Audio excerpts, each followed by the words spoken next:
Welcome to this presentation on Qiqqa software. Qiqqa was developed by Jimmy Jardine, a PhD candidate in computational linguistics at Cambridge University. Jardine invented the software when he realized there was no software package on the market that could handle many advanced features of using PDFs for academic purposes. The major features of Qiqqa include document management, annotation and highlighting tools and annotation reports, document syncing both to an online library and also between computers, brainstorming, an integrated web browser built for academic research, and it's designed for academics. Qiqqa is only available currently for the Windows platform. To get started with Qiqqa, you need to go to the Qiqqa website and download the software and go through the usual software installation steps. Now we're finally inside Qiqqa. Let's do an overview of the main view. There's a series of buttons across the top.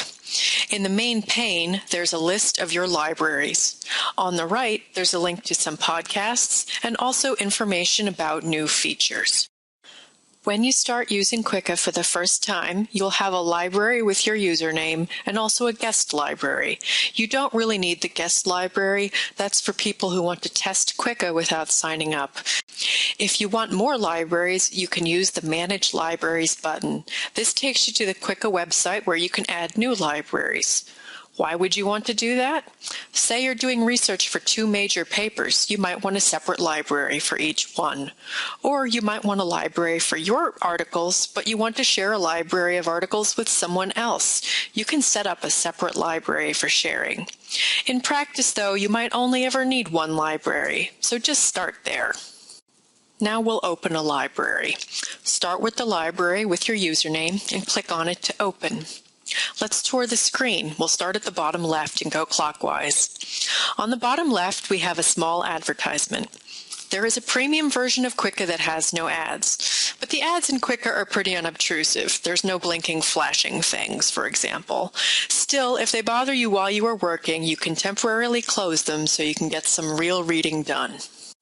Immediately above the ad is a section where we have tags for items in the library and also search functions.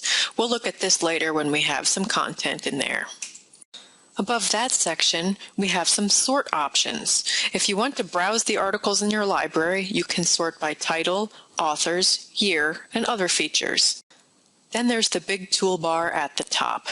Again, if you want to see what any of these buttons are for, just hover your mouse over them to see the pop-up text. I'll go over some of these buttons in more detail in a little bit. Note right above the toolbar there is a tab that says Home and a tab for your library. You can have more than one library open at a time, and each will show up in a separate tab. If you want to get back to the home page, you can click on the Home tab. The center of the screen is pretty blank right now since we have no documents, but Qiqqa has some text giving you basic instructions on how to proceed. Now we'll add some documents to Qiqqa.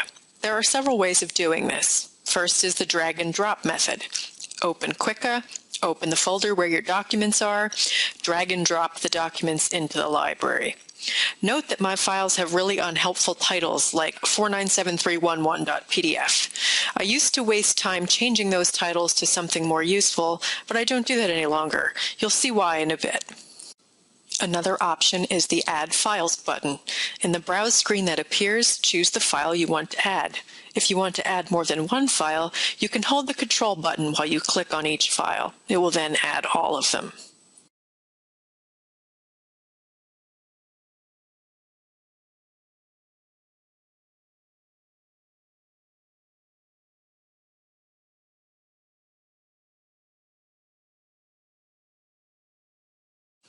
You can also add a folder.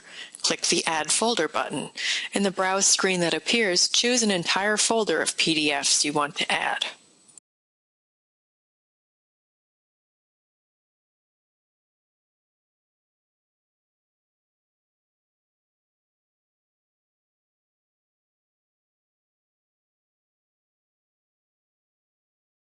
Another option is Add from Import. If you have PDFs in Mendeley, Zotero, or EndNote, you can use this button to import them.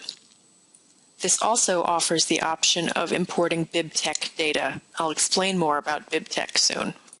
You can also add a library. Say you have documents in another library inside Qiqqa.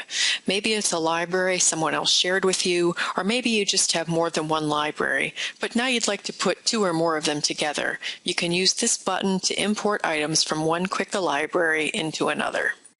Finally, there is the Watch folder.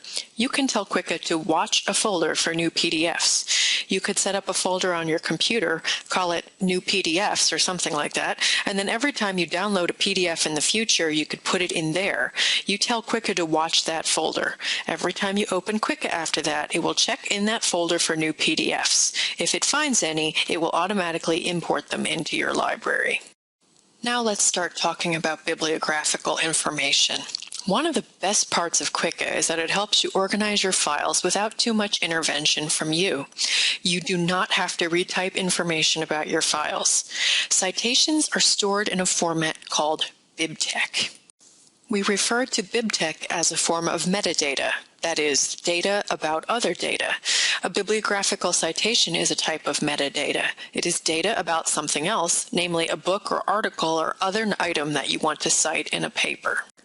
I am now going to show you how we can use the power of BibTeX to get citation information from Google Scholar for our articles.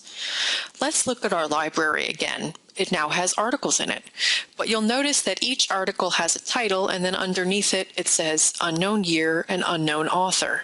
That's because we haven't entered any citation information yet, but we are busy people. We refuse to type these citations over and over. We are going to use the BibTeX sniffer to find the metadata we need. Let's open the BibTeX sniffer and get started. Click on the sniffer button. Let's resize this window by dragging the corners and giving ourselves a little more room at the top where articles will show up in a preview window.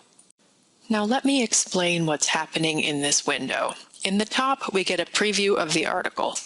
In the bottom, Qiqqa is taking the title of the article and searching in Google Scholar to find the BibTeX information for the article. Before this will work, we have to do one little thing. There is a gear icon in the upper right corner of the search pane. Click on the gear icon, and in the drop-down menu, you want to click on Scholar Preferences. Scroll down the page of Preferences. At the bottom of the page, there is a section called Bibliography Manager. You want to select the option that says Show Links to Import Citations into BibTeX. Make sure BibTeX is selected in the drop-down menu. Once you set that preference, there will always be a link that says Import into BibTeX under each article.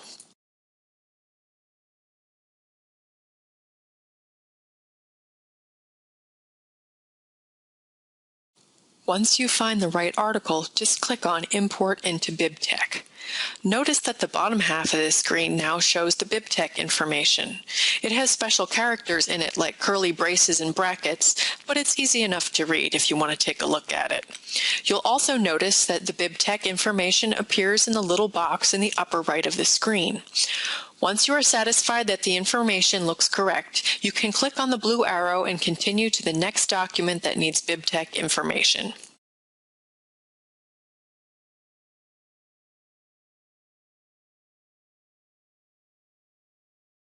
There's a little trick here. Qiqqa looks for the information in the biggest font on the first page of the article and takes it to be the title. But sometimes that's wrong. In this example, it just picked the word integrating, which is not at all helpful and is not the entire title. There's a really great feature here that helps you. If Qiqqa picks the wrong information for the title, you can just look at the article preview in the top of the window and highlight the title of the article. Qiqqa will then start a new search in Google Scholar in the bottom window with that new title information. Here's another example where it tried using too much information for the title. I find that JSTOR articles are sometimes a problem because they provide their own cover page, like a fax cover page, before the actual article starts on page 2. But the fix is really simple. Just drag your cursor over the title. Again, as soon as you stop dragging your cursor, Qiqqa will start another search in the bottom pane. If you did it wrong, don't worry. You can do it again, and it'll execute another search for you. As you go along, you will get faster at this, and it will take mere seconds to glance at each article to make sure that the title is correct. Want to go super fast? You can click on the little magic hat button under the blue arrow. That's the BibTeX Sniffer Wizard. What that does is automatically choose the first search result in the list, so you don't have to click on the Import into BibTeX link for each article. If it picks the wrong information, don't worry. You can still scroll through the other results and pick a different article, or you can highlight different words for the title.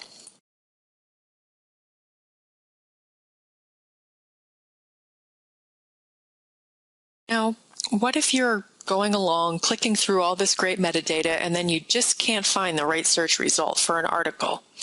You have a search box where you can manually enter different words to try a different search.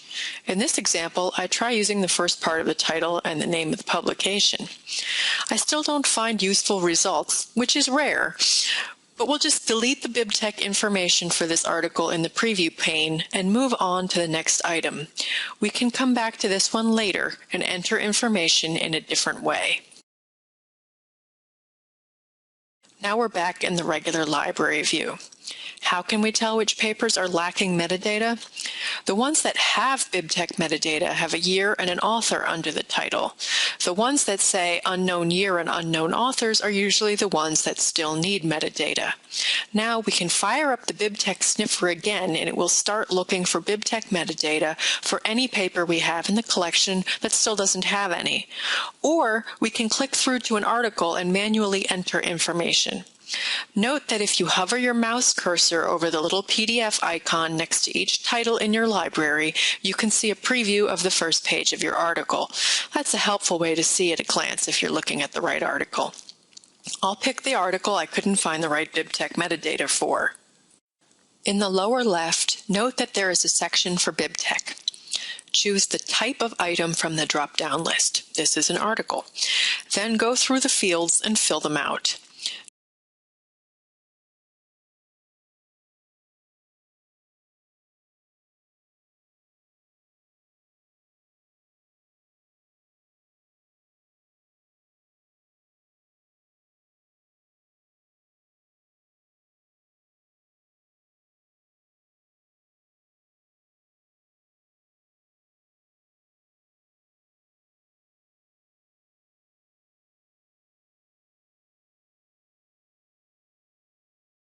Note at the bottom that there are a few blank fields where you could add your own special fields.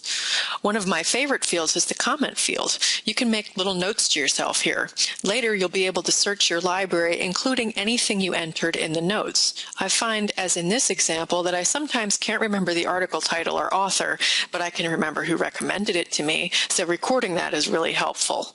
When you are done, you do not have to hit a save button. Just exit the document. The BibTeX metadata is automatically saved for you.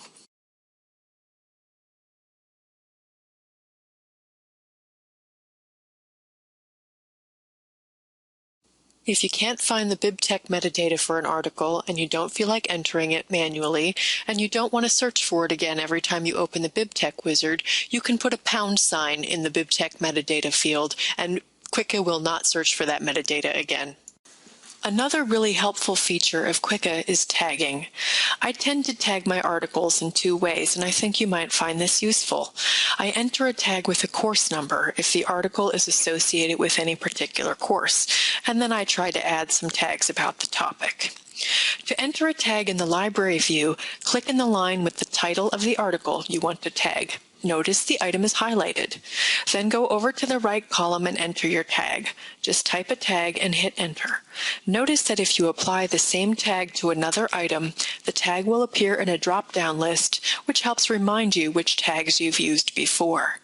Note, too, that each tag has a little X at the end of it. If you don't want that tag on that item any longer, just click the X at the end of the tag and it will be deleted from that item. I have assigned more tags to things in my library. Once I close my library and open it up again, note that there will be a graph in the left column for each tag. If I hover over the bar, it will tell me how many items have that tag.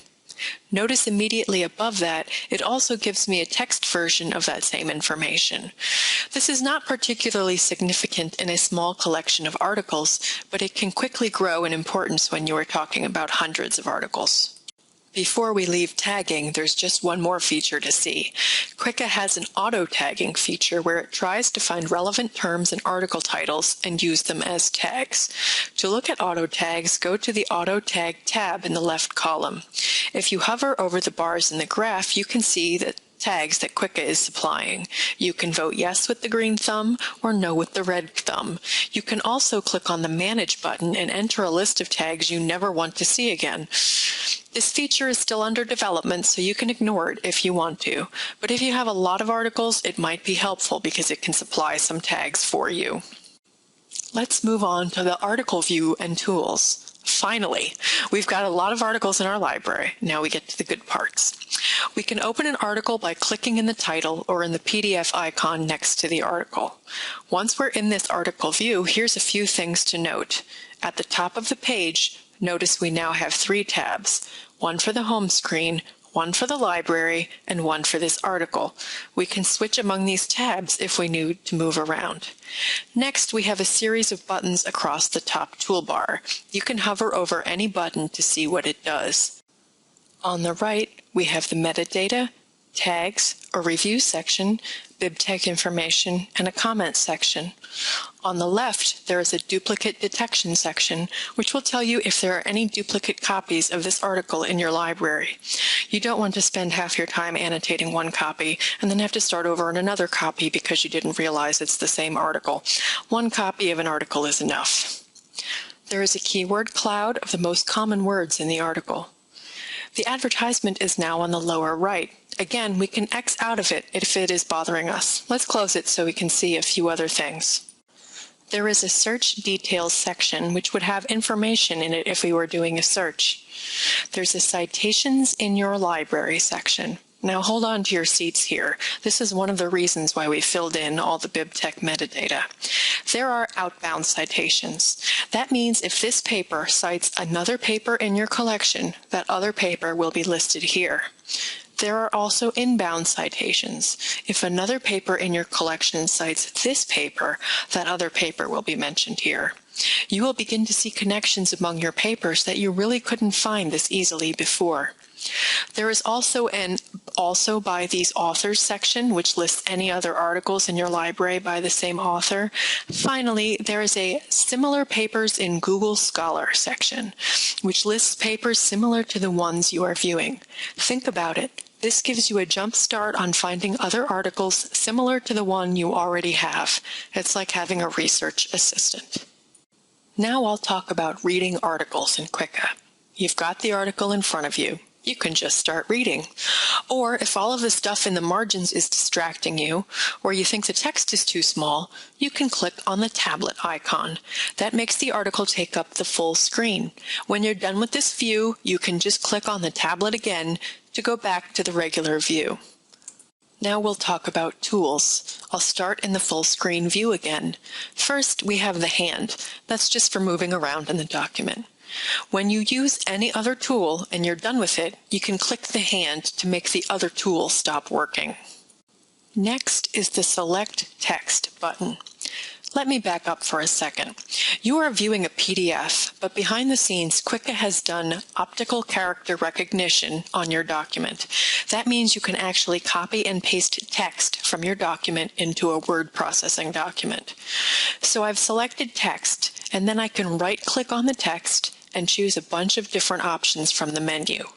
You can copy the selected text into another program like Word. If you just select one word or a few words, you can search the web or search your library for those words. You can look up a word in dictionary.com. You can add the term as a tag for the article. You can use the highlighted terms to search for BibTeX for the article. You can highlight a term to use as the paper title, as the author, or if you're looking at an article with more than one author, you can select other names to be added to the author section of the BibTeX metadata. Remember to click the hand tool when you are done using the Select Text tool. Next is the tool for adding a box to annotate the document. You use this tool to add a virtual post-it note to your document, but it's even better than that. You drag the box around the text you want to annotate. You can add tags in the tag box. You can type on the highlighted area. Whatever you tag or type here will be searchable later. If you want more options, you click on the little information button in the lower right corner of the note. This lets you change the box color, add more tags, suppress the annotation from an annotation report, which I'll show you later, add a rating, and even enter a follow-up date. There is also a button to delete the annotation. When you're done, click on the hand tool again. Notice that the annotation box becomes transparent so you can read through it in the future. I'm going to add a few more of these to the document for later use. Next is the highlighting tool. Just click on it and drag it on your screen. If you highlight something accidentally, you can unhighlight just by clicking on it again. When you're done with the highlighter, click the hand tool to stop using the highlighter. The next tool is a pen for drawing on your PDF. I'll admit I don't use this much, but I don't have a tablet laptop. If you have experience drawing on your screen with a mouse or a pen input device, this could be helpful. So excuse the demo. When you're done drawing, click on the hand tool again to stop using the pen. Here's the tool for screen capture. Say you want to capture a section of the text, or especially a graph or some other figure. This acts as a screen printing application to take the part you want and put it on the clipboard so you can copy it into another document like Paint or Word. The next tool button is for brainstorming and mind mapping. I'm going to leave that one aside for now. I hope to return to this and other more advanced features in a later video. The next tool button is for finding other documents in your library that cite this document. In this case, no other documents cite the one that I have here. Let's talk about navigation options. The first option gives you one page at a time. The button with the 2 on it gives you 2 pages side by side. The button with the infinity symbol zooms out to show you many pages. This is helpful if you want to click to a certain chart or an annotation. You can see them in this bird's eye view. The button with the 3 dots zooms to the full page again. The button with the 1 on its side shows the page sideways. Next, we have zoom in and zoom out magnifying glasses. The next button is really helpful for navigation by sections of a paper. Many new PDFs come with section headings that are used to construct a table of contents. If a PDF has that, Qiqqa will use it. If the PDF doesn't have a pre-made table of contents, Qiqqa will try to create one by looking for section headings. You can use this tool to jump around to different sections of the document. It doesn't work flawlessly yet, but they're working on it. There are also up and down arrows for going up or down one full page. There's a slider bar for choosing a page as well. These tools may sound minor, but when you think about how annoying it can be to navigate a really long PDF, you'll see that these can save a lot of time and aggravation. Now we'll turn to the last few buttons that are on the toolbar. There's a little video icon that links to Qiqqa's own instructional video on this section. There's a Save button if you want to save another copy of this PDF.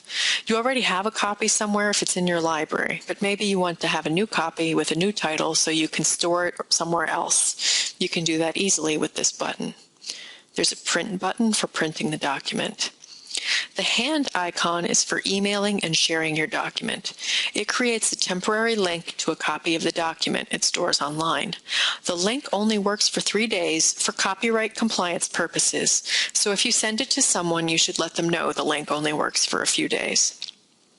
There is a button to convert your entire PDF to text, which is useful if you need to include huge chunks of it in a word processing program. When you click on this button, Qiqqa will open your default Word program and put the text into a new document. You can then save it or copy and paste it from there into something else. There is a button for listening to an audio version of the text. Finally, there is a negative button which can be helpful with some documents since it can make them easier to read. This has been helpful sometimes when I have smudged or spotty PDFs. One of the great features of Qiqqa is that you can generate annotation reports from the things you have annotated in your documents. Let's close this document and go back to the main library tab. The annotation report is created for all the documents in your library, so if you have 50 documents but you only added annotations to 5 of them, only the annotations for those 5 documents will show up in your report. Let's imagine you have 300 documents in your library and they're on somewhat related subjects, but you don't want an annotation report for all of them. You just want an annotation report for ones with a certain tag or a particular search term, or maybe you just want to pick a few documents in particular. Let's review those steps first. To pick the items with one particular tag, go to your tag list and pick the tag you want. To pick the items that have a certain search term, enter your search term in the search box, and only the documents with that search term will appear. To pick just a few items without relying on tagging or searching, look to the right column. Qiqqa has tips there on how you can select specific documents. The easiest way, I think, is to select the checkbox under the title for the documents you want. Another way is to hold the Control key while clicking on the documents you want. There are a few other methods listed in the right column. Now that you've picked the documents you want, you can click on the Annotation Report button. You will see a pop-up screen where you can change some information about tags. Let's just do this the simple way and select All. An annotation report is generated. At the beginning of the annotation for a document, it lists a brief citation for the document so you can find it again in your library. Then it lists the page number. Then it quotes the comment I wrote on the annotation square, the thing that looked like a Post-it note. Then it shows you the text in the PDF, and then it shows you the text in a text format.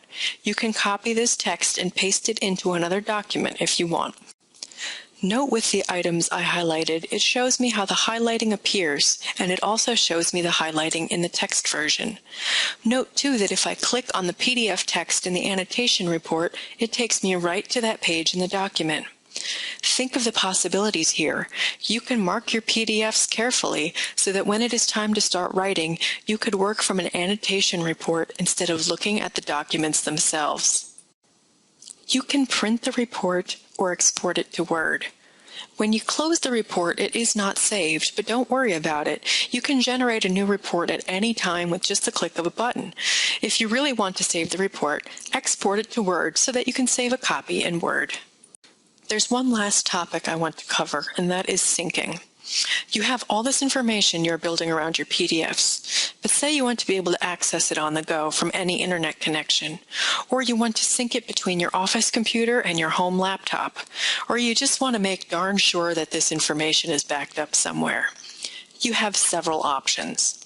In the library view, there are 3 buttons at the top that have to do with syncing. Let's start with Sync Metadata. This just syncs the BibTeX information about your documents. This is a great way to just back up that work you did if you're otherwise confident that you'll never lose your PDFs. Qiqqa gives you 200 megabytes of storage space for free, so the chances of you running out of space while just syncing metadata is pretty slim. You can, however, get more space if you need it. I'll explain that in a minute. Another option is Sync Doc. This saves a copy of your PDF and a copy of all your metadata, including your annotations, BibTeX information, and anything else you have added to the document, to your online library. Again, Qiqqa gives you the first 200 megabytes of storage space for free. If you are syncing a large number of documents, like if you are working on a thesis or a number of articles or a book, then you will need to pay a little bit for some extra storage space, but it's really cheap. Personally, I think spending a few dollars a year for the extra peace of mind of having your data backed up and accessible online is well worth it. If you want to add money to your account, go to the Home tab. Note that there is a link under the name of your library that says Top Up. That's the place where you can add some money to your account to pay for some extra storage space. If you click on that link, it takes you to your online account page where you can pay via PayPal. You might be wondering, how much is this going to cost me really? Listen, I wouldn't have demonstrated this free software if I thought that there was a big catch at the end. Here's a demo of some space usage. I have 32 documents in this library with some annotations, tags, and other data. Let's go ahead and sync the library and find out. Now we'll view the library online to see how much space we've used so we can get an idea about costs. I'll switch to the Home tab and click on the View Online link under my library name. Notice that all of my documents are there, and there's a link at the right to download the documents. Say I wanted to download them while I was traveling, or I didn't have Qiqqa application at my disposal. But let me show you the pricing scheme. To store 500 megabytes of documents for a month, as well as upload and download 100 megabytes of documents, will cost you 13 cents for the month. Even a huge library of 1.5 gigabytes of documents with 200 megabytes of uploads and downloads will cost you 36 cents for the month. In other words, an initial top-up of, say, $5 will really go far. As a point of comparison, my library has 32 documents in it, and it is using 34.4 megabytes of the allotted space. So I would estimate that a library of up to, say, 150 documents would probably not require any money at all. One of the great things about syncing is that I can have this same library on more than one computer. Say I add documents and annotations to the library that is on my office computer. Then I go home and open the library on my laptop. I can click on the Refresh Library button on the Home tab, and Qiqqa will check the online library for new documents and metadata and download it into the library I have at home. Maybe this online backup option just does not interest you. That's okay. You can back up your entire Qiqqa library into a zip file.